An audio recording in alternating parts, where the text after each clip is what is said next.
The first time I saw my own name written on the whiteboard of a room I had never entered, I was holding a cup of vending machine coffee that had gone cold in my hand, and the only thought my brain could produce was that the handwriting was wrong. It wasn't mine. Someone else had written my name in that room in careful block letters on the little dry erase board where you're supposed to write the patient's name, and I stood in the doorway of a room that had been empty for years, and I understood, in a slow and physical way, that I was looking at a bed that had been assigned to me. I need to back up. If I tell it out of order, it sounds insane, and it isn't insane. That's the part I need you to understand before anything else. It's procedural. It follows rules. That's what makes it worse than a ghost story. A ghost is just a dead person who won't leave. What I'm describing kept records. I spent 11 years as a patient care tech on the night shift of a mid-sized hospital. If you don't know what that job is, it's the person who does the work that doesn't require a nursing license and does require a strong back. I took vital signs. I emptied bedpans and bedside commodes. I turned patients every 2 hours so their skin wouldn't rot against the mattress. I answered call lights. I bathed people who couldn't bathe themselves, and I bagged the belongings of people who died. It is not a job that attracts dramatic personalities. It's a job for people who can keep their head down, absorb whatever the shift throws at them, and come back the next night and do it again. I was good at it. I mention that not out of pride, but because I want you to know I'm a reliable narrator of my own life. I noticed things. I remembered them. It's practically the whole skill of the job. The floor was called 4 West. Medical surgical 32 beds, the kind of unit where people land after surgery or while the doctors figure out what's wrong with them. The rooms ran 401 through 432, even numbers along one wall, odd along the other, exactly the way they always do in a building designed by people who never have to walk it at 3 in the morning.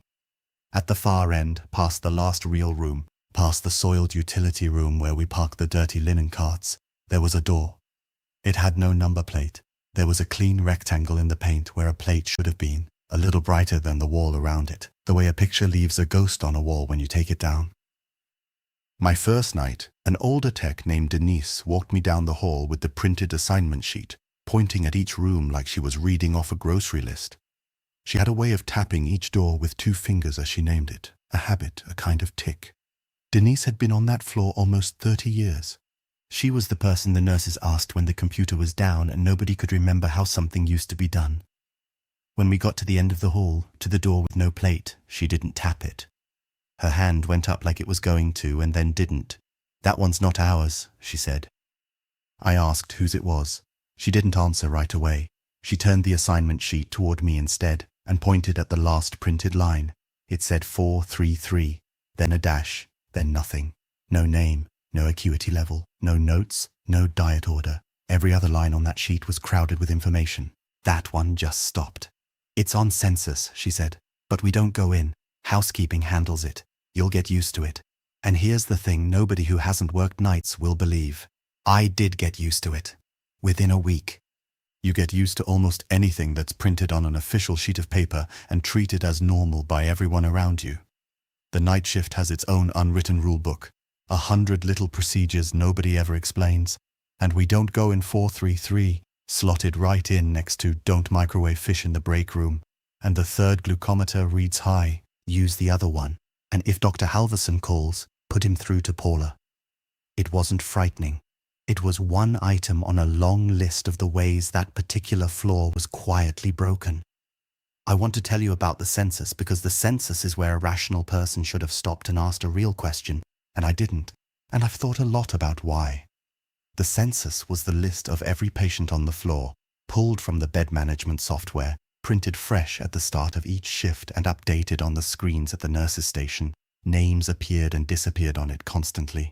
People got admitted, got discharged, got transferred to the ICU or down to imaging or sometimes to the morgue. It was the most changeable document in the building.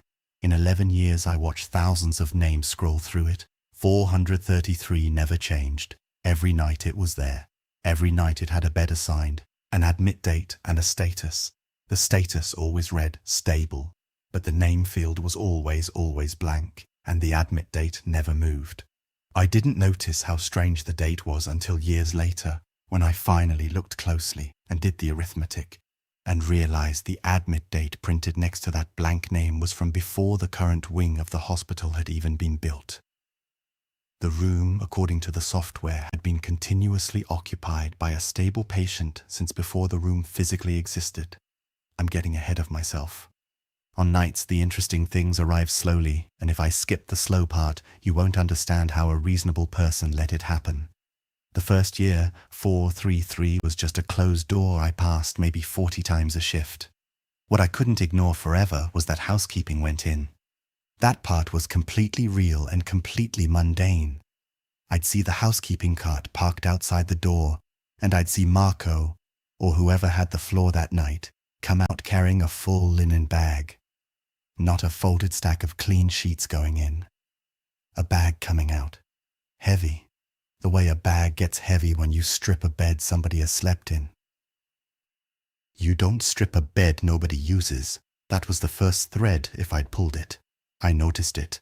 I filed it under "not my problem," which is the most powerful phrase in the entire vocabulary of the night shift, and I kept walking. Call that rationalization number 1. It held for a long time. The meal trays were rationalization number 2. Around 6 every morning, dietary sent up a rolling cart of breakfast trays for the patients cleared to eat. There was always a tray for 433, standard tray. The little printed name sticker was blank, where every other sticker had a patient's name and medical record number and diet order.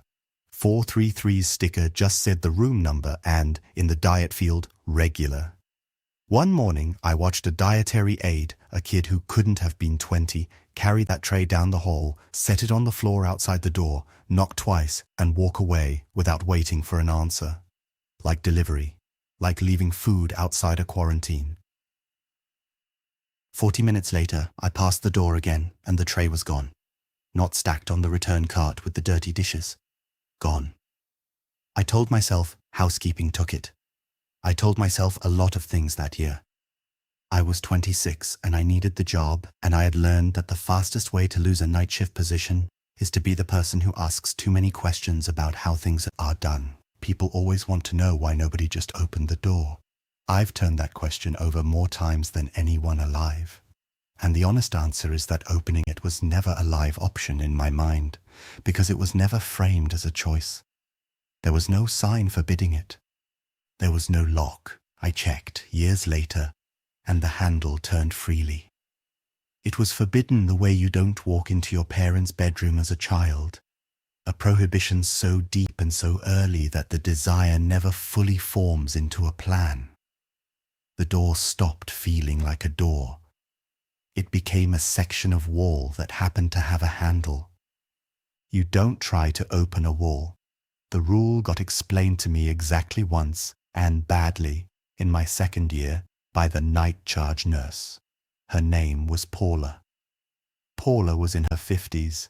Jane drank the burnt coffee from the machine in the family lounge because she said the good coffee in the break room made her feel things, and had a laminated photo of 2 cats taped inside her drug cart. She was competent and tired in the specific way that only a career night nurse gets tired, a tiredness that had set into the bone and become a personality. It was a dead slow night, maybe 3 in the morning, the hour when the floor goes quiet and your own thoughts get loud. I made the mistake of asking her directly, "Whose patient is 433?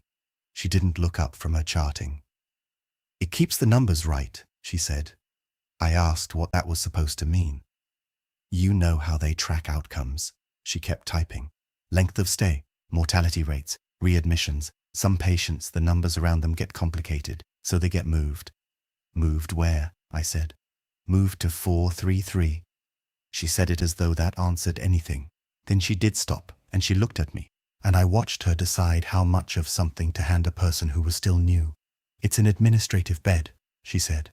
"It's older than me, and it's older than you, and it'll be here after we're both gone. You don't need to understand it.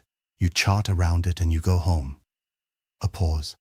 "Don't overthink it. People who overthink it don't do well here." An administrative bed. God, I loved that answer. I clung to it for years because it was so boring it had to be true. Every large institution has phantom accounting, right? A cost center that maps to nothing, a line item nobody can delete because deleting it would break 3 other things downstream. I decided 433 was the medical version of a stuck spreadsheet cell, a patient who stayed stable forever because removing them from the census would corrupt some ancient statistic. And it was cheaper and simpler to keep sending an empty room a breakfast tray than to pay someone to fix the software. Hold on to that explanation because I need you to feel how well it works. It explains the census line. It explains the meal tray, more or less. It even explains the culture of never going in, because who bothers checking on an accounting error at 3 in the morning? It explains everything cleanly, right up until the things it doesn't explain. And those things are the reason I don't work nights anymore. The first real crack came from the linens, and it came from Marco. Marco worked environmental services, housekeeping, and he'd been in the building 18 years. Which on the night shift makes you an elder. He had a bad knee and a good radio he wasn't supposed to play, and a way of telling you disturbing things as if they were mildly funny anecdotes, because after 18 years, that's the only register he had left. One night I helped him wrestle a mattress and I asked him casually what 433 was even like inside. I'd never seen past the door. Warm, he said. Room runs warm, always has. Heating's fine everywhere else, but that room, you go in. It's like a person's been sitting in there with the door shut. He laughed. Towels come out warm sometimes, off the rack, middle of the night. I asked what he meant by towels, as in used towels. Used. He shrugged. Sheets, gowns, the pads. He meant the disposable underpads we put beneath patients who can't control their bodies, the ones that come back soiled. Every night. I bag it every night. He said it the way you'd describe any chore. Then, because I must have been staring, he added, you stop thinking about it, you'll see. You stop thinking about a lot of stuff. He was right, and that's the horror I keep coming back to. Not the warm laundry. The stopping. An empty administrative bed does not generate laundry. It does not soil underpads. But 433 produced a full bag of soiled linen every single night, and an entire staff of intelligent, competent, exhausted people had collectively agreed to not think about it, and had folded that agreement so far down into routine that a new person could work beside them for a year and catch nothing but the faint edge of it. I need you to understand what nights do to a mind. Exhaustion on the night shift isn't a mood. It's a physical condition that quietly rewrites your judgment. At 4 in the morning, your brain will accept almost any premise if accepting it lets you avoid more work. Warm, soiled towels from an empty room. Fine, not my problem. There's a real call light going off in 419 and Mr. Alvarez has pulled out his IV again and the clock is the only thing that matters. The abnormal gets normalized not by a decision but by attrition, one tired shift at a time. The call lights are where it stopped being possible to keep filing it away. Every room had a call button, the cord clipped to the pillow, the thing a patient presses when they need help. Pressing it lit that room's number on the annunciator board at the nurse's station and sent a soft patient 2-note chime through the hall. 433 was wired into that board like every other room, its little light and its little number waiting in the row. And roughly once a month, in the deep middle of the night, 433's light came on. The first time I saw it, I froze. I was standing right at the station. The light for 433 was glowing and the chime was going, that gentle, insistent tone that means a human being somewhere needs something. Paula was charging that night. Without looking up, without any change in her face, she reached over and pressed the reset button, the one that silences a call from the desk. That button is only supposed to be pressed after you've physically gone to the room and answered the patient. It exists for after. She pressed it from her chair. She never stood up. I said, someone's calling from 433. No, they're not, she said. I said the light was on. I could see it. It was still glowing. She looked at me. And for the first time, the tiredness on her face cracked, and I saw what was underneath it, which was not boredom. It was fear that had been sat on for so long it had gone flat and cold, like a fear that had become a job. The light comes on, she said, slow and level, the way you'd talk to someone standing near a ledge.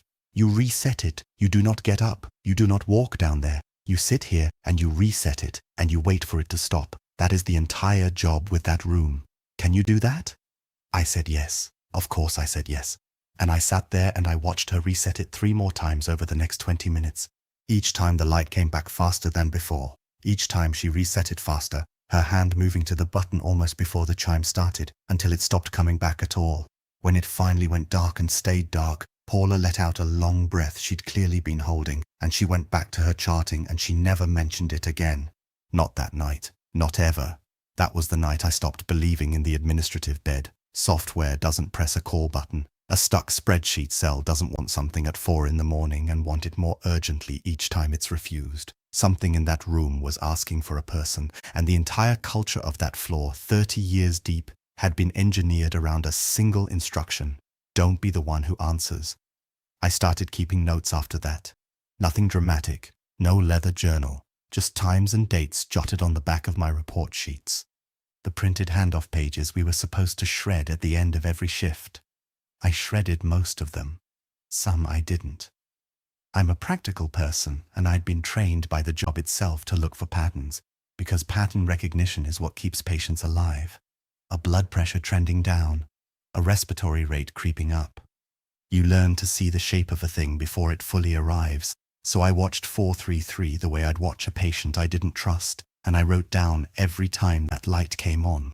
There was a pattern. Of course there was a pattern. The call light from 433 did not activate randomly. It came on the night after we lost a patient on the floor. But not every death, and this is the part it took me almost a year of notes to see clearly, and the part I wish to God I'd never seen, because once you see it, you cannot walk a hospital hallway the same way again. People die on medical surgical floors. It's a hospital. Mostly it's the old and the very sick, and their bodies simply reach the end, and there is nothing anyone did or failed to do. Those deaths were followed by nothing. The board stayed quiet. 433 slept. But there is another kind of death. The kind where somewhere in the long chain of care, a small thing went wrong. A medication given an hour late because the floor was drowning. A change in someone's breathing that got charted but not escalated, because the nurse who charted it got pulled into a different room by a different crisis, and by the time she came back, the window had closed. A call light answered 4 minutes slower than it should have been on a night when there were 4 call lights and one of us. These are not crimes. Nobody gets arrested. Usually nobody even notices, because the patient was old and sick and going to die soon anyway. And that's what everyone tells themselves in the debrief, and most of the time it's even true. They are the ordinary friction of too few people doing an impossible job under fluorescent lights that never turn off. Those were the deaths that woke the room, not the clean ones, the ones with a fingerprint on them. The next night, without fail, 433 wanted something. I tested it, because I'm the kind of person who has to be sure before he'll believe a thing that can't be true. Every time we lost a patient, I wrote down the circumstances as honestly as I could, including the times I suspected we'd been part of it. A clean death, nothing anyone could have done. I predicted no light, and wrote the prediction down before the next night, so I couldn't fool myself after the fact. A death with a delay in it, a missed sign, a corner cut because we were slammed. I predicted the light. Over about 8 months I was right 11 times out of 12. The one miss wasn't a miss. I found out later the light had come on that time too, but early, at the tail end of day shift, before I'd clocked in. Someone on days had reset it and gone home without a word, which told me something almost worse than the pattern itself. It told me days knew too. The whole hospital knew. The rule wasn't a night shift superstition. It was institutional. It was maintained across every shift by people who had agreed never to say it out loud. So now I had a mechanism, or at least the shape of one, and it was so much worse than a haunting. A ghost is a dead person who won't leave, and there's something almost comforting in that, a leftover human being. This was procedural. This was a room that kept a ledger. Every time the hospital's care failed a patient in a way that could be quietly forgiven and forgotten, that failure got entered somewhere, and the next night the entry asked to be reviewed, and the standing order across the entire institution was to press the button and refuse to review it. The administrative bed that kept the numbers right. Paula hadn't lied to me. She just hadn't told me which numbers it was keeping, or in whose name the account was held. I want to be careful here, because the next part is the part I understand least, and the part that changed everything. For years I assumed the room held the patients, the ones who died wrong. When I let myself picture anything at all behind that door, I pictured an overflow ward that existed slightly outside the building. A place where the people we'd failed were still lying in their beds, still pressing their buttons, still waiting for help that came too late. It's a horrible image. It's also a comforting one if you look at where it puts everyone. It puts the dead in the room. It puts the horror behind the door. And it keeps me safely out here in the hallway, a witness, not a participant. That is not what the room held. I know that now. I learned it the way you learn the worst things, by watching it happen to someone I loved. I told you Denise had been on 4 West almost 30 years. She was the one who walked me down the hall my first night and said the room wasn't ours. She was the institutional memory of that floor, the one who trained half the staff, including me, including the rule. She reset that light without flinching for 3 decades, and in my 9th year, Denise made a mistake. It was a bad night. Deep winter, the flu surge, half the region coughing into our waiting room and the floor packed past what was safe. We were down 2 staff with no replacements coming. It was the kind of night where you stop practicing medicine and start triaging your own attention, running the whole shift on the single prayer of don't let anyone die on my watch. Denise had a patient in 411, a man in his 70s, a few days out from surgery, and sometime after 2 in the morning his breathing started to change. She heard it. She charted it. She meant to call the resident and escalate. And then 3 other things happened at once, the way they always do at the exact moment you can least afford them. And by the time Denise got back to 411, the man had arrested. The code team came. They worked him for 40 minutes. He didn't come back. It was not her fault. I need to say that as plainly as I can. It was the fault of a system that assigned 1 nurse more patients than 1 human being can safely hold, and then acted shocked when the arithmetic finally came due. Everyone on that floor was carrying a night like that somewhere in their history. Denise had 30 years of them. She was the best of us, and I mean that precisely, not as a eulogy, but as a fact of skill. And when the shift ended, she walked out to her car with her shoulders rounded down and her chin low. And I remember thinking she looked smaller than I had ever seen her look, like something had been let out of her. The next night, 433's light came on, and Denise, who had reset that light 10,000 times, who had built the rule and taught it and enforced it for 3 decades, stood up from the nurse's station and started walking down the hall toward the room. I said her name. She didn't stop. I want to tell you I ran after her. I want to tell you I grabbed her arm, I stood in front of the door, I did something. But the truth, the thing I have not been able to forgive and have stopped trying to, is that I sat frozen at that station and I watched her walk the length of the hall, and I did not follow because the rule was that deep in me. 9 years of don't get up. My legs simply would not do it. The training held. That's what the training was for. She reached the door. She put her hand on the handle that I would later confirm was never locked. She opened it. From where I sat, I couldn't see inside, only the black rectangle where the door had been and Denise's back, small and certain, stepping through. Then the heavy door swung shut on its own weight, the way those fire-rated doors do, slow and final, and the latch clicked. I don't know how long I sat there, long enough that the coffee I'd poured went cold. The board stayed quiet. 433's light was dark. Eventually I made my legs work, and I walked down that hallway on knees that didn't feel like mine, and I put my hand on the handle, and for the first and only time in 11 years, I opened the door to 433. The room was empty, not empty like someone had just left, empty like a storage closet. There was a hospital bed, stripped to the bare vinyl mattress. There was a window with the blinds pulled down. There was the warmth Marco had described, a close bodily warmth, the temperature of a room where a person has been sitting a long time with the door shut. And there was a smell I have never been able to place since, clean and faintly sweet, like the inside of a fresh bandage, like sterile packaging just opened. There was no Denise. There was no other door, no closet, no bathroom she could have stepped into. There was no way out of that room except the door I was standing in. There was one thing in that room, and it's the thing I chart in my head every single night now instead of sleeping.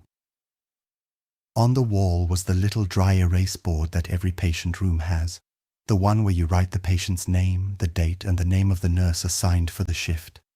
Someone had written on it. The handwriting was Denise's, and I knew Denise's handwriting the way you know a family member's, from a decade of report sheets and med counts and the birthday cards she signed for everyone. In the patient name field, she had written her own name, and underneath, on the line labeled for the nurse assigned, the line for the person responsible for the patient in that bed, was my name. I didn't write it. It was not my handwriting. It was hers. Denise never clocked out that night. The hospital's official position, which reached me second-hand, sanded down and reasonable, was that she had walked off shift, that it happens with burnout, especially after a bad code, especially with the veterans, and that she had probably taken a job at another system without giving notice. Her locker got cleared after the mandatory waiting period. Nobody filed a police report that I ever heard of. The floor closed over the space where she'd been the way still water closes over a dropped stone, and within a couple of weeks it was as if she had left years ago. But the census changed, and this is the detail I checked and rechecked because I could not make myself believe it. Before that night, for the entire 9 years I'd worked there, 433's name field had been blank. After that night, it had a name. The name was Denise's. The admit date, which had not moved once in 9 years, updated. It now read the date of the night she walked through the door, and the status still read, as it always had, stable. The room never held the patients. It never had.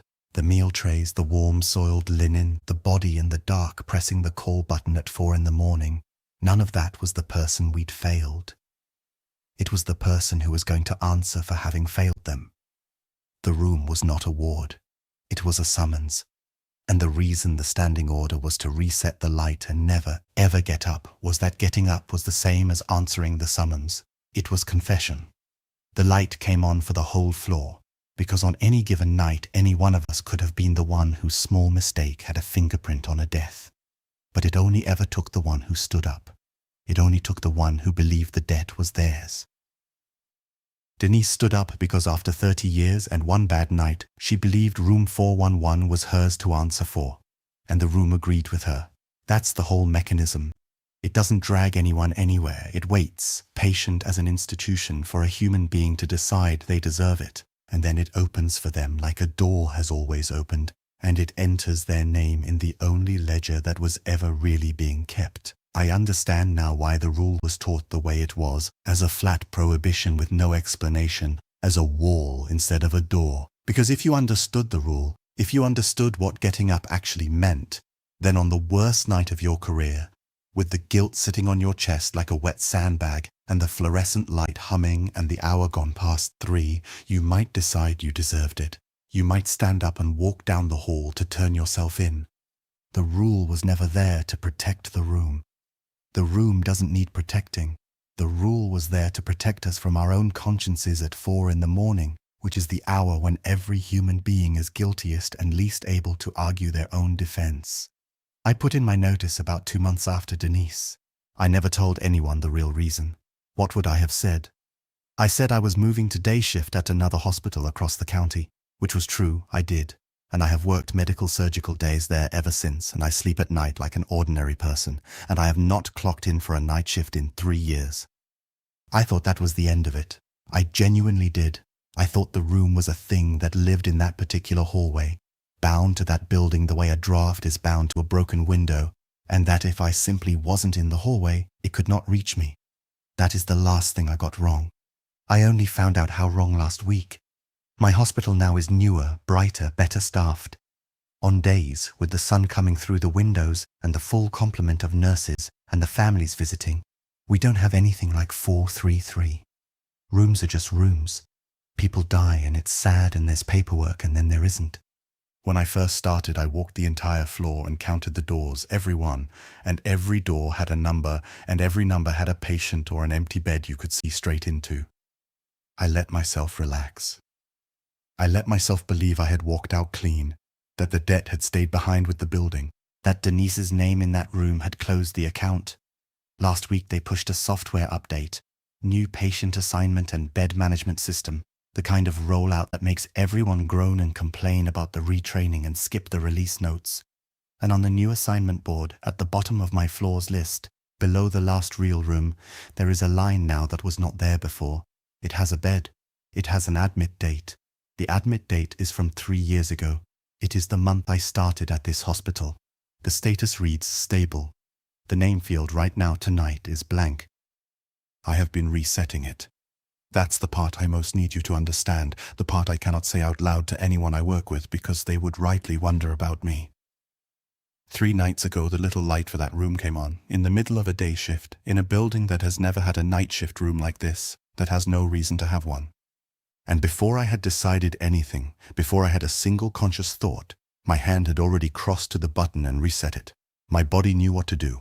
9 years of training, still in the muscle, quicker than my mind. Reset it. Don't get up. Wait for it to stop. It stopped. It always stops if you don't get up. I've started keeping notes again. Times and dates on the back of my report sheets, and the pattern is exactly what it was. The light comes on the day after we lose someone we shouldn't have. And I've started noticing the trays. Our kitchen sends up one extra now, a standard tray, the name sticker blank, and it sits on the floor outside a door at the end of the hall that I would swear on my life was not there when I started, and 40 minutes later, it is gone.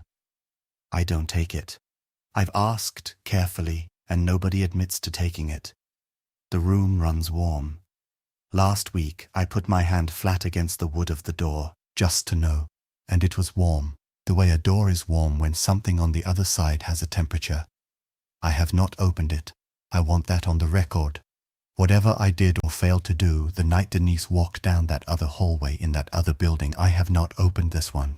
And I don't intend to, because I finally understand the whole rule, and not just the front half of it. The room is patient. It followed me across a county and through a change of employer and a software migration because it was never bound to a building at all. It lives in the systems.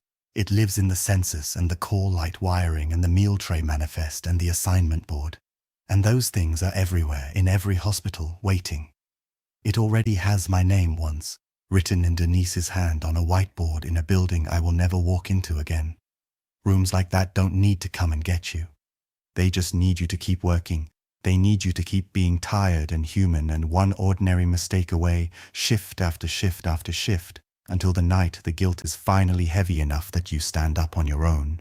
So I don't stand up, I reset the light, I let the tray disappear, I keep the door a wall. But last night the light came on, and when my hand crossed to reset it, I saw that the name field on the board had filled in. Only for a second, just before the reset cleared it. It wasn't Denise's name this time, it was mine.